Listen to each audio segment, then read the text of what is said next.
오늘 말씀은 사도행전 21장에서 5절과 13절 두 절만 제가 읽겠습니다.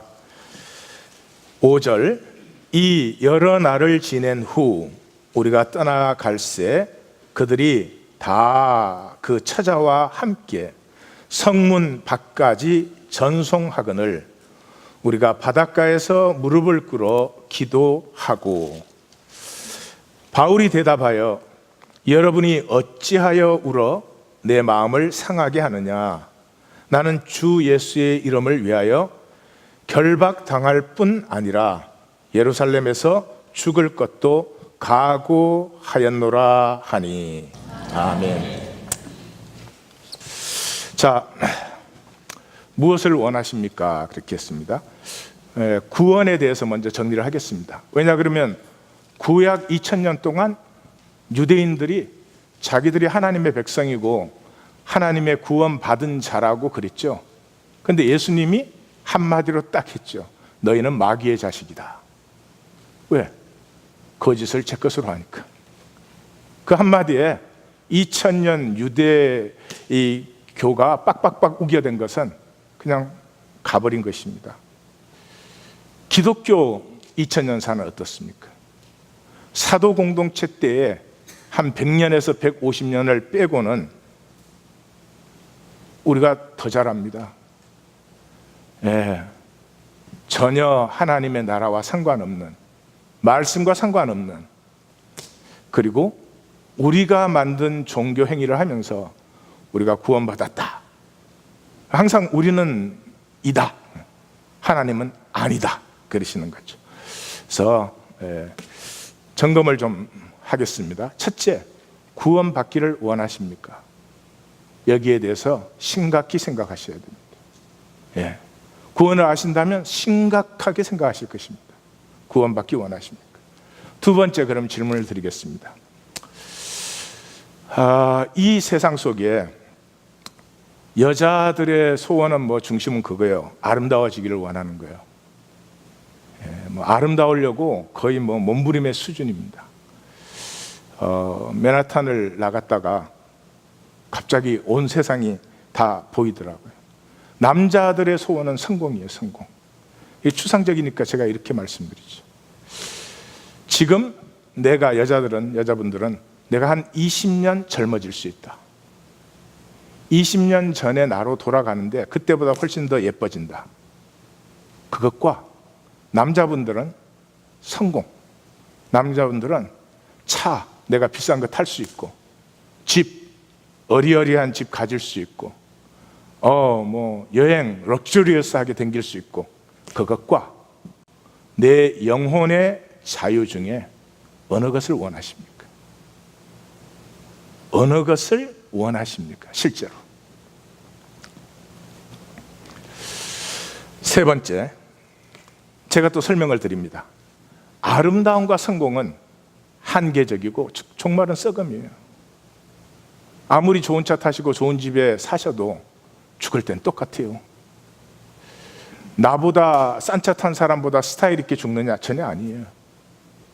죽을 때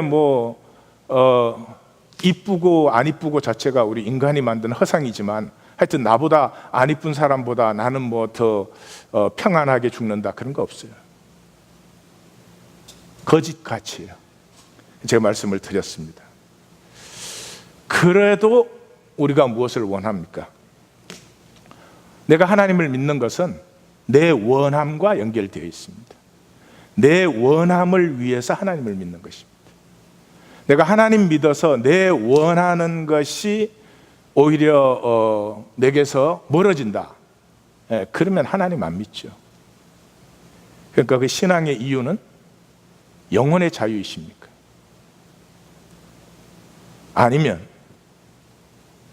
사실은 말은 그렇게 안 하지만 이 세상에서의 사람들의 인정과 대접을 위한 것입니까?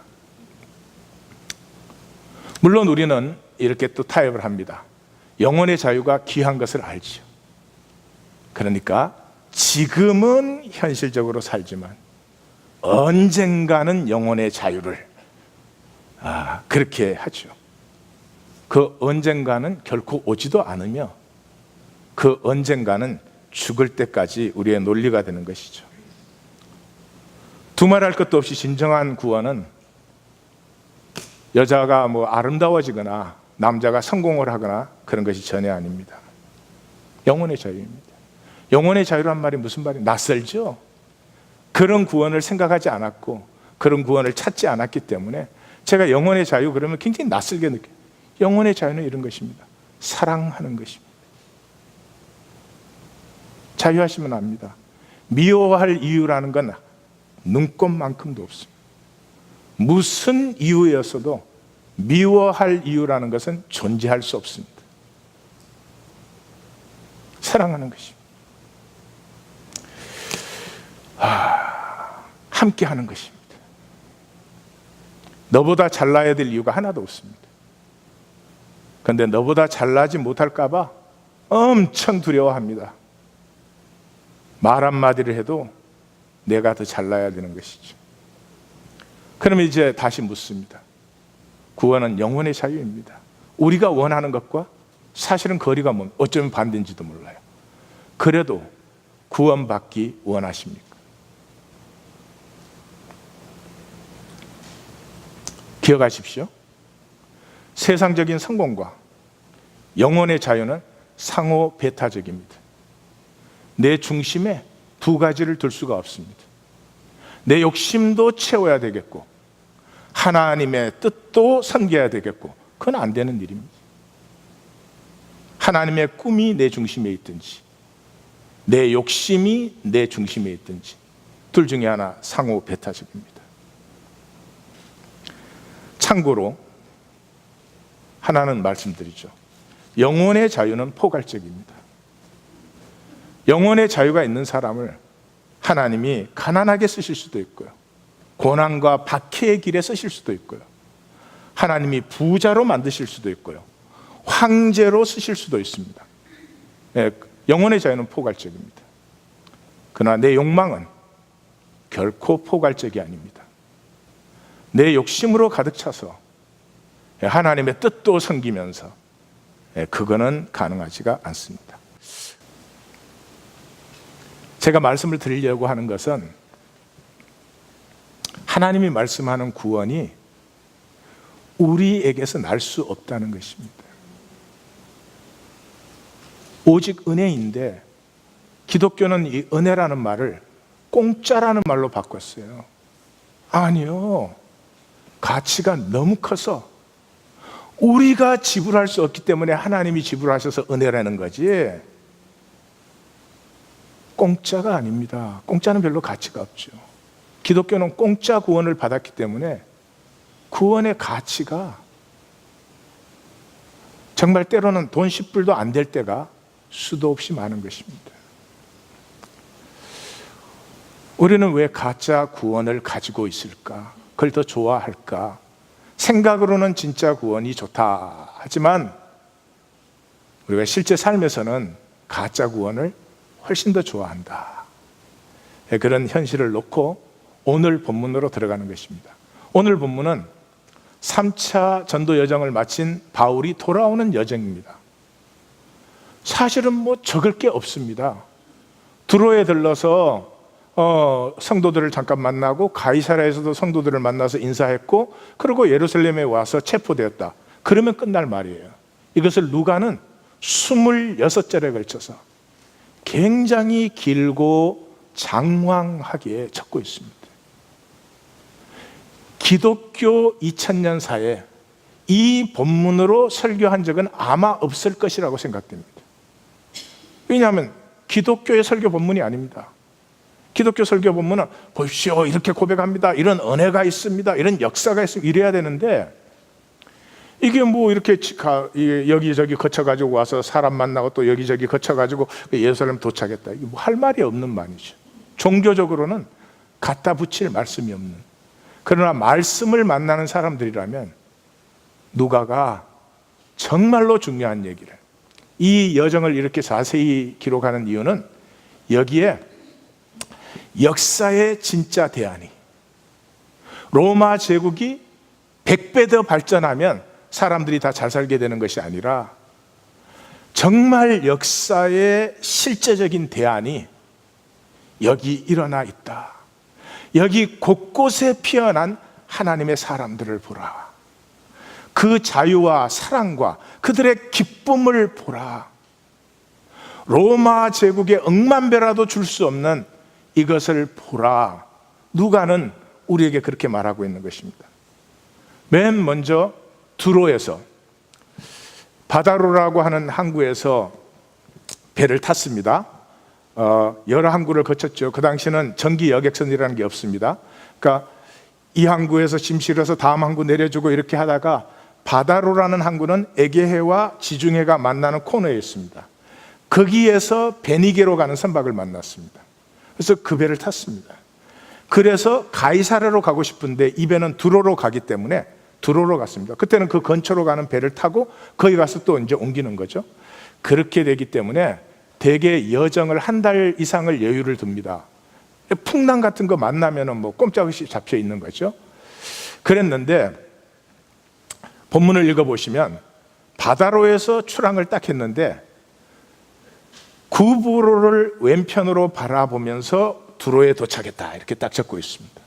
그러면 지도를 쫙 펼쳐보시면 바다로에서 두로까지는 자로 그으면 일직선입니다. 일직선으로 그으면 구브로라는 지중해 큰 섬이 왼쪽으로 보이게 됩니다. 그러니까 지난주에 보셨죠? 우리 바울은 상당히 시간이 쫓기고 있는 몸입니다. 그런 바울을 하나님이 아주 순항으로 그냥 두로에 그대로 직접 도착하게 하심으로 말미암아 굉장한 시간적인 여유를 이미 만들어 주신 것이죠. 그러니까 성경을 읽는 사람은 이게 하나님의 섭리인 것을 봅니다. 하나님의 섭리입니다. 만약에 그런 여유가 없었더라면 뭐 배를 구브로 가는 배를 만나가지고 구브로에 내렸다가 또 갈아타야 되고 그러다 풍랑이 좀 있어가지고 며칠 지연되고 그랬으면 상륙하자마자 예루살렘으로 올라가야 됐을 것입니다.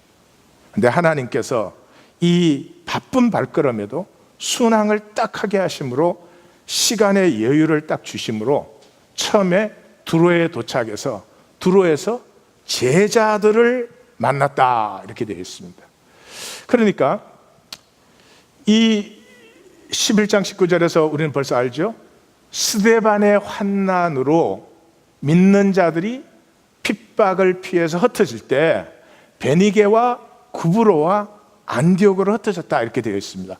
그러니까 두로는 베니게 도시, 페니키아의 도시니까 지금 이 사람들은 스데반의 박해 때 피난 온 사람들입니다. 그럼 스데반의 박해 주동자가 누구였습니까? 사울이었습니다. 이 사람들은 직접 만난 적이 없는 사람들입니다. 드디어 직접 만나는 것입니다. 얘기는 들었을 것입니다. 저 사람이 뭐 변해가지고 이제 복음을 전한대 뭐 이런 얘기는 들었겠지만 사실은 원수 중에 원수를 지금 불과 몇 년 만에 직접 만나는 것입니다. 그럼 우리를 대입시켜 보십시오. 그 사울을 만나는 감정이 어떻겠나? 생각은 뭐 저 사람도 예수 믿는 사람이야 뭐 이런 것이 있지만 감정이 쉽지 않을 것입니다. 그런데 누가는 아주 정확하게 적고 있습니다. 그 제자들을 찾아가서 이래를 머물렀습니다. 그러면 우리가 명단에 적힌 명단만 9명입니다. 그럼 집 나르는 사람도 있고 거기에 여러 사람들이 있으니까 적어도 열 몇 명이 그 하우스 철치니까 집에 들어간 것이죠. 여러분의 가정에 남자들이 그동안에 여행하느라고 샤워도 안 한 남자들이 열 몇 명이 들어와서 일주일 내내 있으면 여러분들은 감사연보하고 싶으시죠? 그래서 안 받을 수는 없고 해열해열 대접해가지고 아이고 예루살렘에 요즘 뭐 길이 험하다는데 빨리 올라가세요 이랬겠죠. 근데 이래를 머물렀습니다. 왜 이래라는 말을 누가는 적고 있을까요? 그것을 만나는 것을 성경을 읽는다 이렇게 말합니다. 이래를 머물렀을 뿐만 아니라 성령의 감동으로 예루살렘에 들어가지 말라 이렇게 말을 합니다. 바울과 바울의 일행이 느끼는 것을 두로에 있는 교회가 똑같이 느끼고 있습니다. 바울도 성령에 매여서 가니까 내가 죽을 길이지만 가야 된다 하는 마음도 있을 것이고, 할 수만 있거든 이 잔을 내게서 옮기시옵소서 하는 마음도 있겠죠. 이 제자들도 하나님의 부르심이 가야 되는 것이지만 그래도 그 기다리는 것이 너무 참혹하니 들어가지 말라. 지금 원수 되었던 사이가 몇 년 만에 그리스도 안에서 만났습니다. 그런데 이 사람들의 마음이 하나로 통하고 있습니다. 머리 대신 주님으로 한 몸 된 교회. 보이십니까?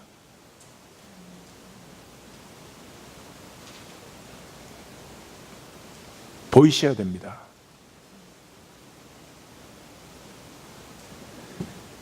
이 교회 이슈가 다르고 똑같은 한인 이민교회 사이에 저축 교회 이슈가 다르고, 그럼 교회 아닙니다. 인간이 만든 기독교 단체지 그건 교회가 될 수 없습니다. 보이십니까? 왜 이 거쳐가는 여정을 누가는 이렇게 자세히 길게 적고 있는지. 이 여러 날을 지낸 후에, 오늘 본문에 계속해서 나오는 말입니다. 여러 날을 지낸, 우리가 떠나갈 때 그들이 다 그 처자와 함께 성 밖까지 나왔습니다. 이건 단순히, 성도님들은 그게 무슨 말인지 모르죠. 저는 제 심령이니까 잘 아는데, 그 다음에 어떻게 헤어졌어요? 무릎을 꿇어 기도하고. 이거 본말이죠. 에베소, 바울이 3년간 사역하고 양육한 에베소 교회 헤어질 때 무릎을 꿇고 함께 기도했다. 그러니 3년을 사역했던 사람들과 지금 원수 되었다가 갑자기 만나서 일주일 있었던 사람들과의 사이가 조금도 다르지 않습니다. 이것이 교회입니다. 성도님들은 어디 바깥에 나가서 우리 교회 성도님들을 만날 때와 가나임 교회 성도님들을 만날 때가 같으세요? 같지 않으면 그리스도인이라고 말할 수 없는 것입니다. 그것이 성경입니다. 우리 편한 대로, 우리 멋대로 바꿔놓았지만 성경은 성경입니다. 그 다음에 가이사랴로 갔습니다. 가이사랴까지 가는 배가 없어서 이 배는 두로에서 짐을 내리고 돌레마이라고 하는 가이사랴와 중간에 있는 항구에서 마지막 짐을 내리기 때문에 그까지 가서 거기서는 걸어서 가이사랴에 도착했습니다. 가이사랴에 도착을 했더니 이번에는 7 집사 중에 하나인 빌립의 집에 가게 되었습니다. 7 집사 중에 하나인 빌립의 집. 성경을 한마디도 그냥 적는 말씀은 없습니다. 스데반이 죽을 때 바울이 주동자였죠. 그러면 나머지 6 집사는 얼마나 위기감을 느꼈겠습니까? 내 얘기 일단 좀 읽어보십시오. 만약에 미국이 기독교를 핍박을 해서 그렇게만 해준다면 고맙지요. 교회가 금방 정화되죠. 핍박을 해서 모든 목사를 잡아들이는데 옆교회 목사가 잡혀갔대. 이러면 제가 어떨까요? 노 목사.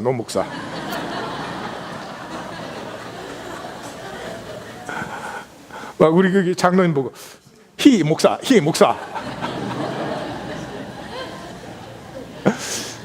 여러분, 7 집사가 뽑혔는데 그때 집사 아니죠. 7 사람 뽑았다 그랬으니까 그 사이에 벌써 직분화된 것도 여기서 보실 수 있죠. 빌립이 얼마나 긴장감을 느꼈겠어요. 그 원수를 다시 만나는 것이죠.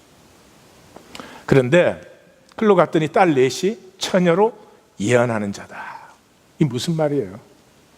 사도 공동체 성도님들은 주님의 재림에 대해서 오늘 내일로 정말 기대를 했습니다.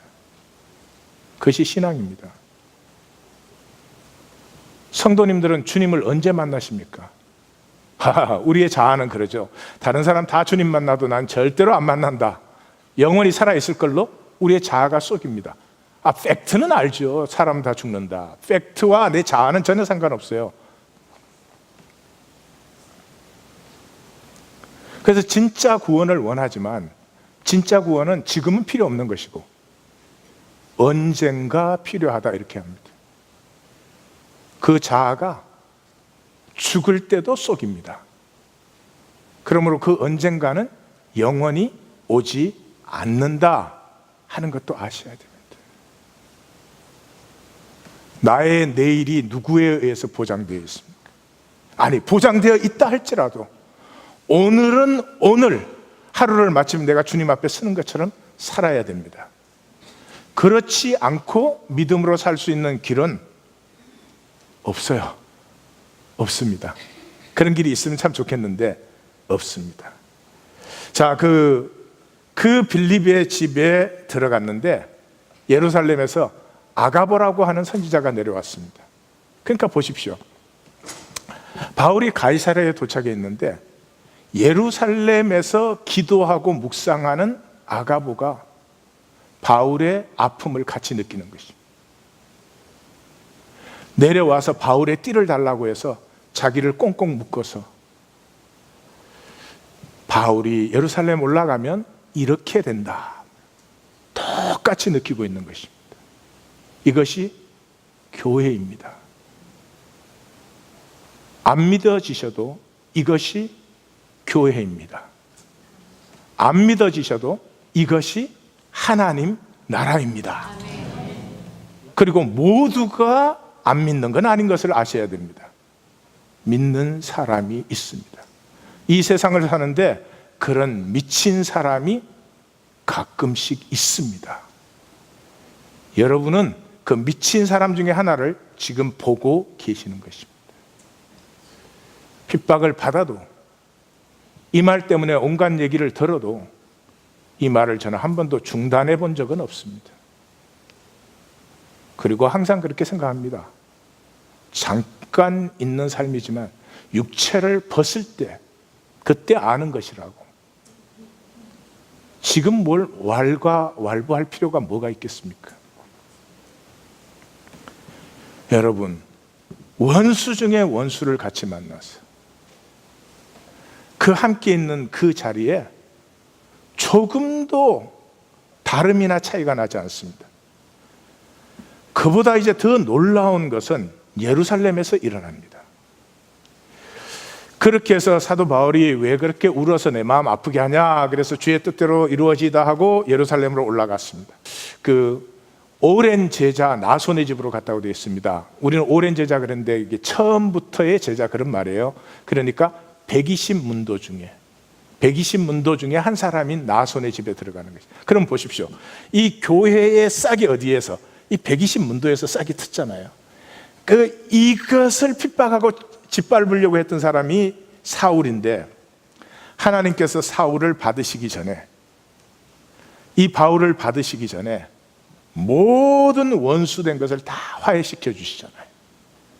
그 순풍이 불어서 시간에 여유가 생기게 하셔서 자기 때문에 베니게로 쫓겨갔던 사람들, 자기 때문에 예루살렘에서 순교당했던 사람들 모든 것과 화해되게 하시잖아요.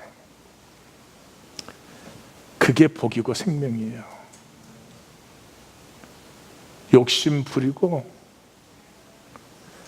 단절되고 가려지고 파괴된 관계 남겨두고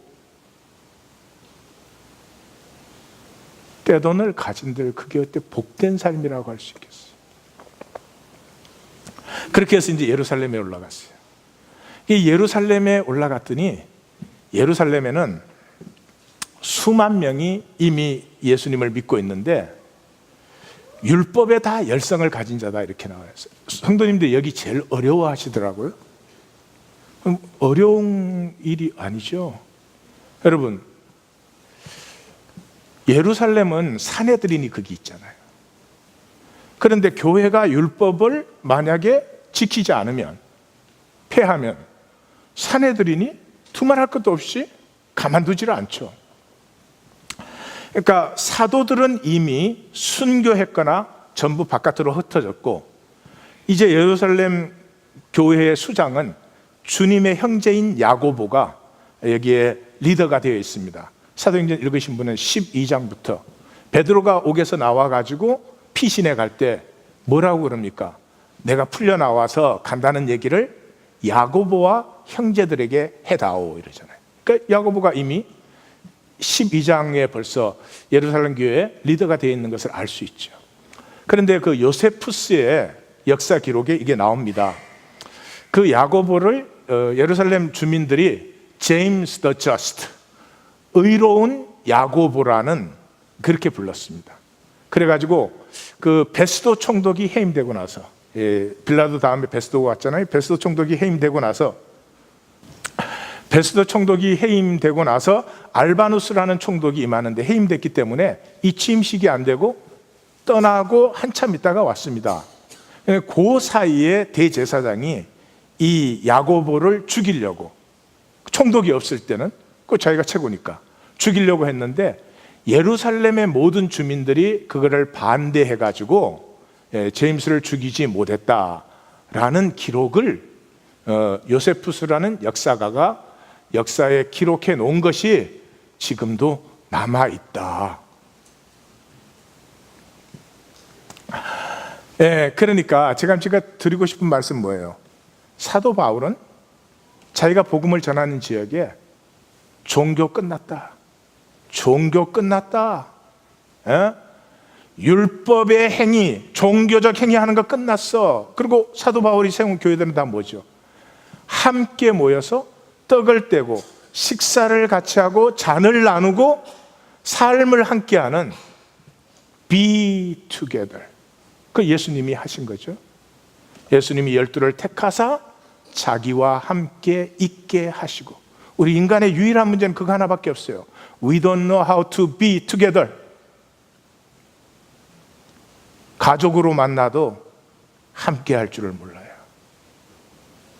함께 할 줄 알게 될 때 이 지구에는 인간의 나라가 끝나고 하나님의 나라가 출발되는 것입니다.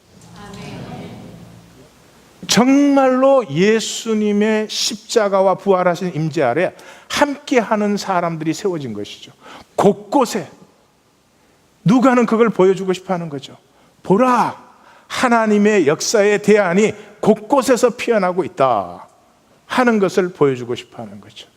그런데 그 대안이 사도 바울이 전거해서 세워진 교회들과 예루살렘 교회는 어떤 의미에서 정반대예요. 지금 기독교는 어때요?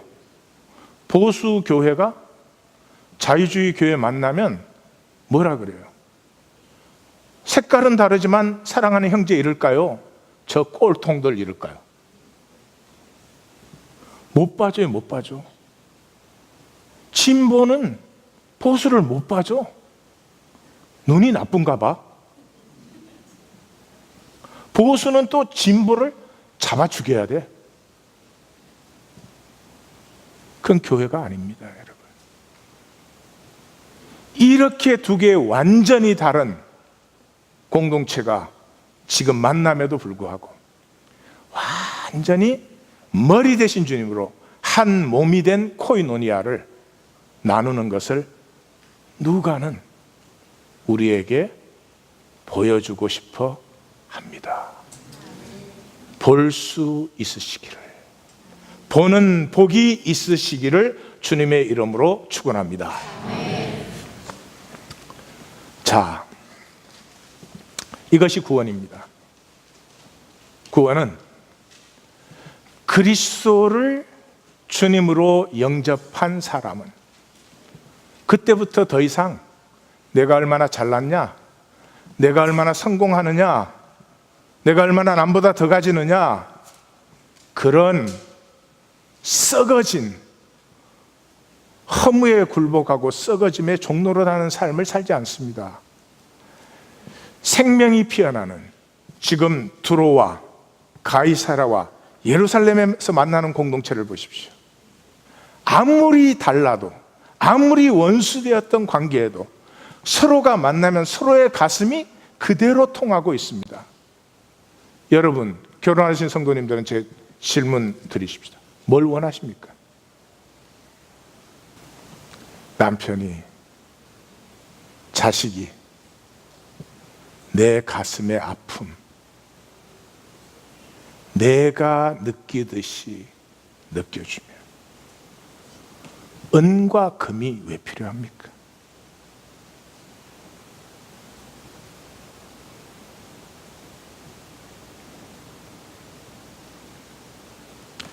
하나님의 진정한 구원을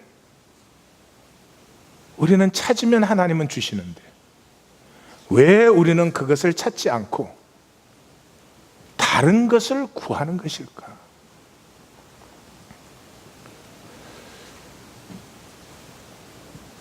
우리의 자아에는 세 가지가 있습니다. 오늘 분명히 보셔야 됩니다. 제일 첫 번째 자아가 거울 자아입니다. 이것은 우리의 속 자아가 됩니다. 아이가 태어나면 그 엄마를 바라봅니다. 그 엄마가 자기를 보고 웃어주면 자기가 굉장히 귀한 존재라고 느껴요. 엄마가 자기를 보고 신경질을 빡빡 부리면 나는 쓸데없는 존재라고 느끼는 거죠. 이 단계가 전지전능의 단계입니다. 심리학에서 그렇게 불러요. 왜냐 그러면 이 아이는 내가 배고프다라고 느끼면 엄마도 배고프게 느껴줄 거라고 생각해요. 자기가 이 모든 세계의 중심이 되는 것입니다. 그런데 문제는 자기가 그렇게 전지전능하게 속으로 느끼는데 겉으로는 부자유하잖아요. 이 손과 발도 마음대로 안 느껴지고, 아니 이 기저귀가 축축해져도 자기는 바꿀 수가 없어. 전혀 무기력하잖아요. 여기에서부터 인간의 이중성이 출발이 됩니다. 그 결과로 주관적 착각과 자기 기만이 생깁니다. 이것을 심리학에서는 허위 합치성, 허위 우월성 그렇게 표현을 해요. 허위 합치성은 뭐냐 그러면 이렇게 생각을 해요. 이제 우리 신앙 안에서 얘기를 하면 기독교 생활을 하면은 이렇게 겉다르고 속다르잖아요. 속은 전혀 하나님 나라가 아니지. 그래도 이제 말이랑 행동 그렇게 하잖아요. 그렇게 하면서 이렇게 생각을 하는 거예요. 다른 사람도 다 그래 이렇게 생각을 하는 거예요. 그게 허위 합치성이에요. 다는 아니거든요. 예. 아무도 없는 교차로에서 빨간불이야. 아무도 없어. 그러니까 가 그냥. 그러면서 내가 이렇게 생각하거든. 이럴 땐 다 그래 이렇게 생각을 해요. 근데 여기 있는 사람 다 그래. 저 바깥에 있는 사람 중에 안 그런 사람이 있죠. 그 다음에 자기 기만이에요. 허위 우월성이에요. 그래서 다 이렇게 생각을 해요. 다른 사람을 보면 아유 저 신앙이 정말 완전 가짜다. 완전 가짜다. 근데 자기도 가짜거든. 근데 자기를 생각하면 가짜가 아니야. 왜? 자기는 가짜인 이유가 있으니까. 네. 그래서 이래요. 아이고 요새 기독교인들이 구원받은 사람이 누가 있어. 그러는데 자기를 생각하면 구원을 분명히 받은 거야. 이런 걸 간증이라고 하는 거죠. 이솝의 이야기에 그런 이야기가 있잖아요. 여우가 포도를 따먹으려고 막 팔짝팔짝 뛰다가 못 따먹으니까 아우 내가 실력이 부족하구나 이러지 않고 에이 어차피 쉬어서 못 먹어 이렇게 하는 거죠. 이 허위 우월성이에요. 자, 이것에서 우리는 자유한 사람이 아무도 없어요. 이거는 하나님이 주신 필요한 과정이에요. 이 평생 이 자아를 중심에 두고 우리는 살게 되어 있다. 그걸 아셔야 돼요. 이 중에 혹시라도 나는 아니야 그런 사람 있으면 이리로 오지 마시고 딴 데 가셔야 돼요. 이 속자라는 건 생각을 투영시킨 세계예요. 내 생각을. 그래서 내가 A라는 사람을 만나면 A라는 사람을 만나는 게 아니고 A라는 사람에 대한 내 생각만 가지고 있는 거죠. 자, 두 번째 자아가 이제 언어 자아예요. 여기만 해도 인간이 이거 참 불행한 건데요. 두 번째 자아, 겉자아로 들어가요. 겉자아는 이제 이 아이가 인간 세계로 들어갈 때가 언어의 세계로 들어가요. 언어 장애인도 언어를 통해서만 교통할 수 있어요. 그러니까 내가 목이 마르면 물이라는 단어를 알아야지 물을 받을 수 있지. 내가 뭐 물을 그렇게 해가지고 아무 소용없어. 내가 이게 설교하다 목마른데 뭐 다들 물이라고 부르는데 뭐 나까지 물이라고 부르려고 그래서 나는 갈하니까 갈이라고 부르겠다. 갈 한 잔 주셔, 갈. 그러면 다음 주부터 나를 저쪽으로 보내, 저쪽으로. 그렇게 되는 거예요. 그러니까 여기에 제가 이렇게 얘기하지만은 잘 들으셔야 돼요. 언어의 세계로 들어간다는 건 나에게 아무런 선택성이 없어요. 단어도 주어져 있고 문법도 주어져 있고 상징성도 다 정해져 있어요. 그리로 들어가는 거예요. 그래서 우리는 이런 착각을 해요. 내가 내 마음대로 언어를 사용하는 줄 알아요. 천만의 말씀입니다. 언어의 권세 아래서만 내가 표현되어져요.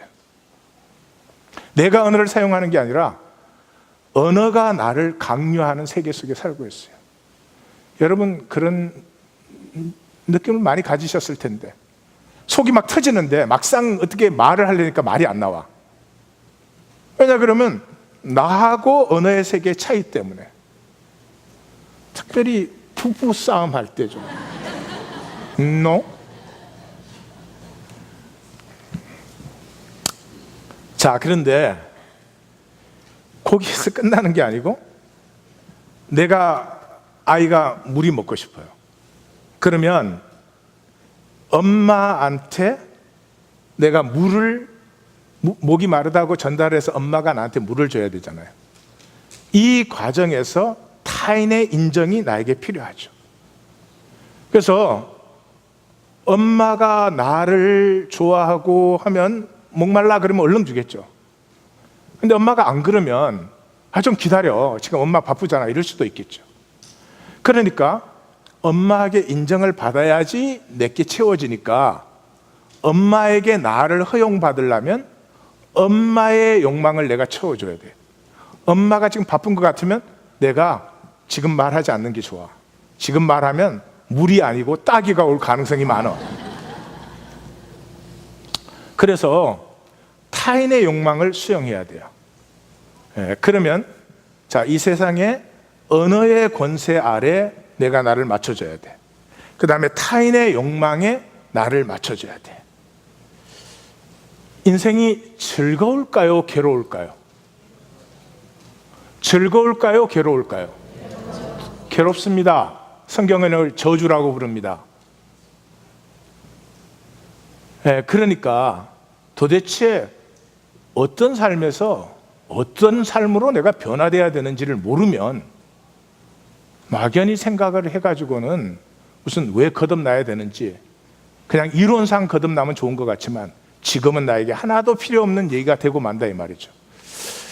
자, 우리 거울자, 그 다음에 언어자, 이 두 개만 있어도 우리가 이제 참 처절한 종로로서 들어가는데 세 번째 자아가 있어요. 생물자아가 있어요.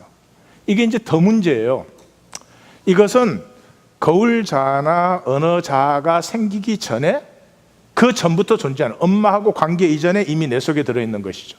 그게 뭐냐 그러면 우리의 DNA 속에 craving for more, 어떠한 만족을 가져도 만족이 되는 순간에 참 좋다, 이걸 누리는 게 아니고 만족이 딱 되는 순간에 더 다른 만족을 또 구하게 돼 있어요. 그게 생물학적으로. 그러니까 예를 들면 이래요.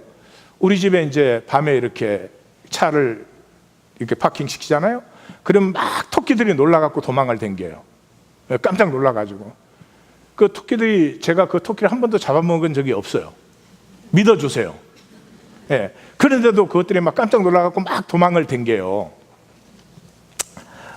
그 이유는 뭐냐 그러면 그러잖아요. 토끼가 풀을 한번 맛있게 뜯어 먹었어.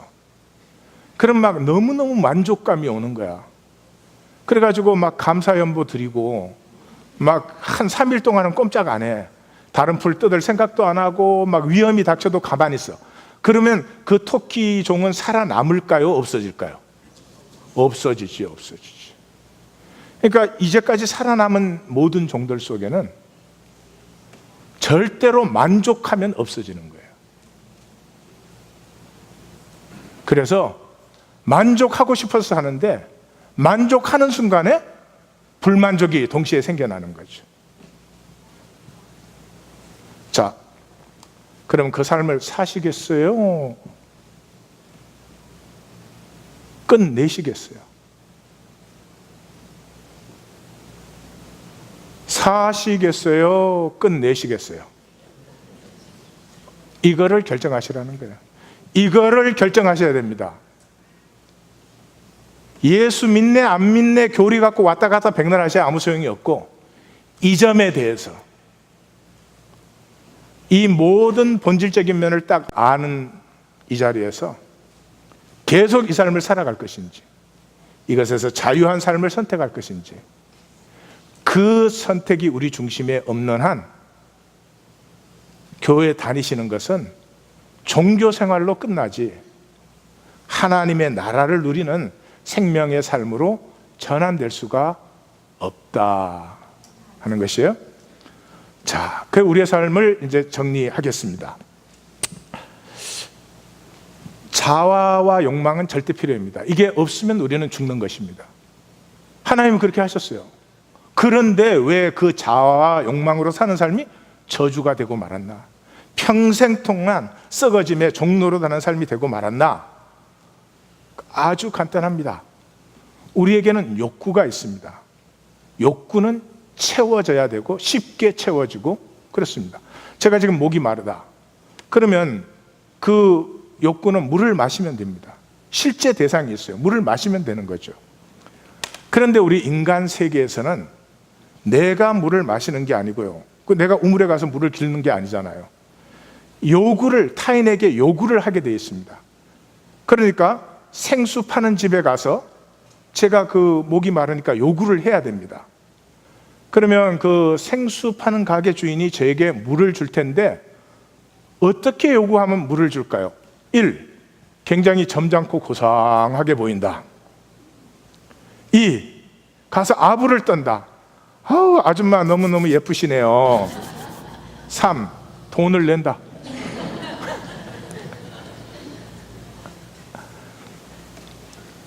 여러분들 웃으시죠?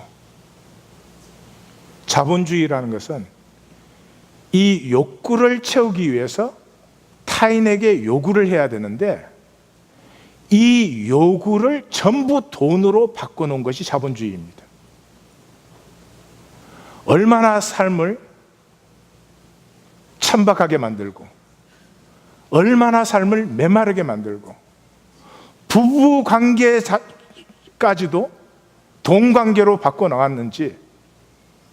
근데 인류는 그것을 좋아합니다. 왜요? 돈만 있으면 신경 쓸 거 없거든요. 그런데 그러면 돈만 많이 있으면 다 만족이 될 것 같은데 그렇지 않다 이 말이죠. 왜 그렇지 않느냐? 자, 내가 욕구가 있어서 요구를 할 때 내 욕구는 더 이상 욕구가 아니고 욕망이 됩니다. 욕망이 된다고 하는 것은 심리적 대상이 된 거예요. 자, 제가 목이 말라서 그 생수병 가게에 가서 이렇게 돈을 주고 생수 한 병 주세요 이랬어요. 근데 그 점원이 저한테 이렇게 돈을 받더니 생수를 휙 집어던져. 그러면 대단히 만족되죠?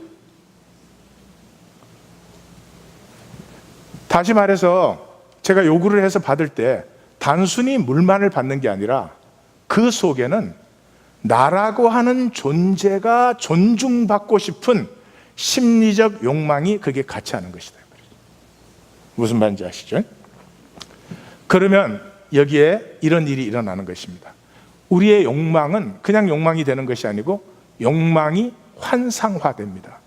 기만이 아니고 망상이 아니에요. 가짜라는 말이 아니에요.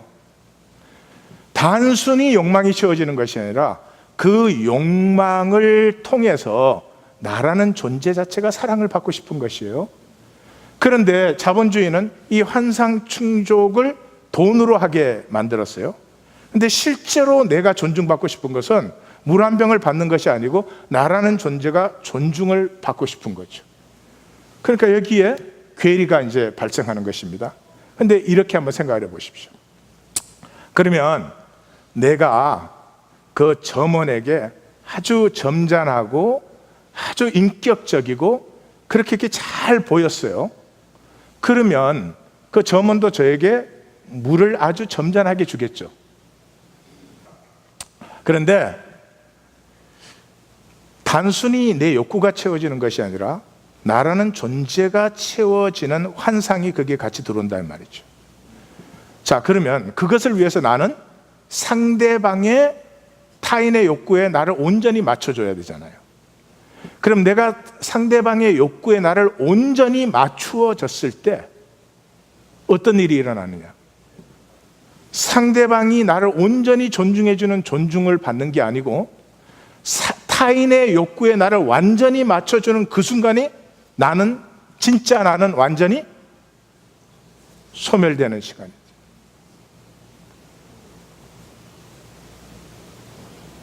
이 얘기하려고 여기까지 왔는데 지금 표정이 그럴 표정이 아닙니다. 정말 보이기는 보이신가요? 네. 오케이. 또 끝나려고 대답은 또 제가 말씀드리는 것은 인간 세계 속에서 남자 같으면 성공하고 돈 있으면, 여자 같으면 이쁘고 영원히 젊으면 그럴 수가 없겠지만, 그러면 언제든지 사랑받고 인기받고 존중을 받겠지만은 그렇게 해서 받는 사랑과 존중은 결국은 나를 소멸시켜버리는 마귀의 거짓이다. 진정으로 내가 피어나는 길은 있는가? 물론 있죠. 그게 무슨 길이에요? 하나님의 형상, 타인의 어떤 조건적 대접에서 만족될 수 없는 진정한 나됨은 숭고한 나됨이죠. 하나님의 숭고함을 가진 나죠. 거울자와 언어자와 생물자의 차원에서 절대로 만날 수도 알 수도 없는, 다시 말씀드립니다. 우리가 세상의 종노릇하고 살고 싶지 않은 삶을, 인색하고 야박하고 천박한 삶을 살아가는 이유는 거울자, 언어자, 생물자, 이것 때문이죠. 그것에서는 절대로 만날 수 없는 내가 있습니다. 이 모든 자아보다 훨씬 더 깊은 나 자신이 있습니다. 아직까지 살았지만 한 번도 나타내 보지 못한 내가 있습니다. 성스러운, 종교적인 의미에서가 아니고요, 순전한 성스러운 나가 있습니다. 이 나는 어떻게 만나고 피어나는 것입니까? 숭고함을 만날 때, 대자연의 숭고함을 내가 탁 붙들리는 순간 우리는 알지요. 그 숭고함이 내 안에도 있는 것을. 그러나 자연이나 이 피조 세계에서 만나는 숭고함은 굉장히 제한적이죠. 만나면은 내 안에 있는 숭고함, 내 안에 있는 하나님의 형상을 반드시 만날 뿐만 아니라 피어나게 되는 숭고함은 십자가죠. 십자가는 하나님의 숭고함이 나타난 자리입니다. 십자가에 대해서 아실 때 아니고요, 십자가 목걸이 걸고 다닐 때가 아니고요, 십자가 앞에서 금식기도 할 때가 아니고요, 십자가를 만나실 때, 그 하나님의 숭고함을 만날 때 어떤 일이 일어납니까? 지난주에 제가 소금 인형 얘기를 해드렸죠. 소금 인형이 바다에 들어가면서 다 녹습니다. 결정체만 남고, 이 거울자와 언어자와 생물자에서 내가 아무리 깨달아도, 내가 아무리 몸부림을 쳐도 그곳에서 자유할 수는 없습니다. 길은 하나입니다. 죽어야 됩니다. 죽어야 됩니다.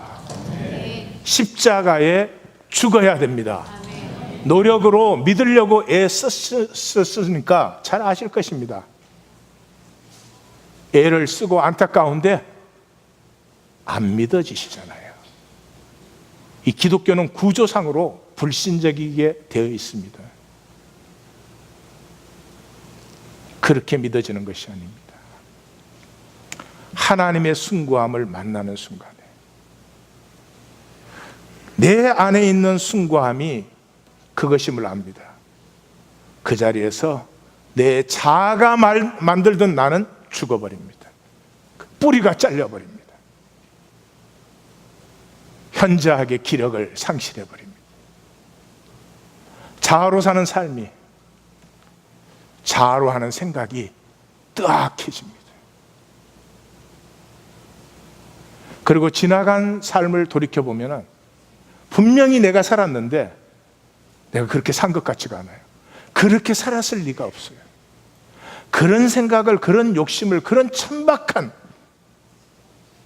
내가 꿈을 꿨는지는 모르겠지만 결코 산 것 같지가 않습니다.